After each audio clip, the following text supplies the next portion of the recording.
Welcome back to my channel. Bertemu kembali bersama Miss Desi Tamba dalam video pembelajaran kita.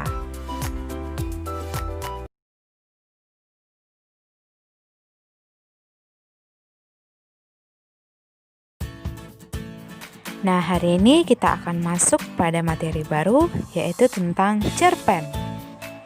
Mungkin dari adik-adik sekalian sudah kenal dengan istilah cerpen ini, mulai dari SD, SMP, dan sekarang bertemu kembali pada tingkat SMA. Namun, sayangnya masih banyak dari antara kalian yang menyepelekan tentang cerpen. Hal ini dikarenakan siswa-siswa itu pasti malas untuk membaca cerpen. Namun jika kita membacanya, pasti kita mendapatkan nilai yang bisa kita ambil dalam kehidupan kita.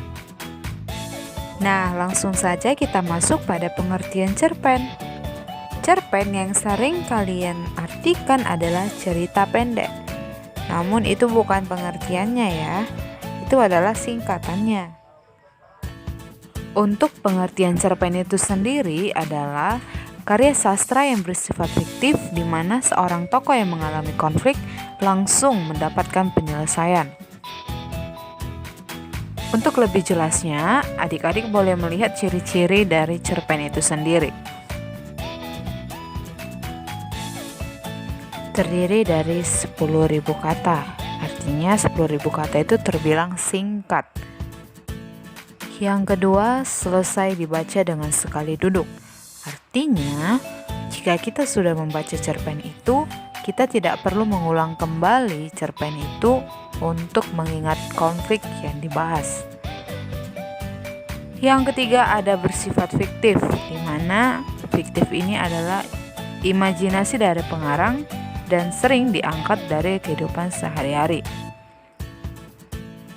Selanjutnya, memiliki satu alur tunggal. Kemudian ceritanya itu sudah pasti mudah dipahami dan penokohannya sederhana. Hanya ada 3-4 tokoh saja. Selanjutnya, jika kalian tertarik untuk menulis cerpen, kalian harus memperhatikan struktur dari teks cerpen itu sendiri. Apa saja struktur teks cerpen? Perhatikan penjelasan berikut.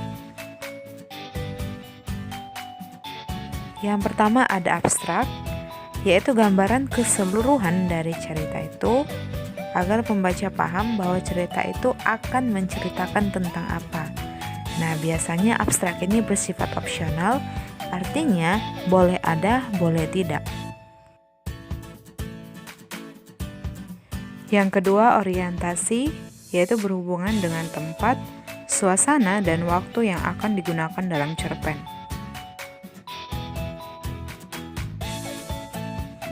Yang ketiga ada komplikasi, di mana bagian ini kejadian sudah mulai muncul dan dihubungkan dengan sebab akibat dari konflik itu sendiri.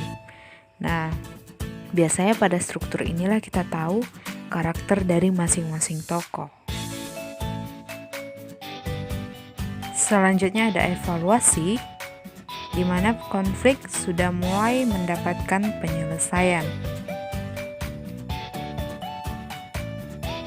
Kemudian yang kelima ada resolusi, di mana si pengarang mulai mengungkapkan solusi terhadap masalah dan seorang tokoh sudah mengalami perubahan nasib.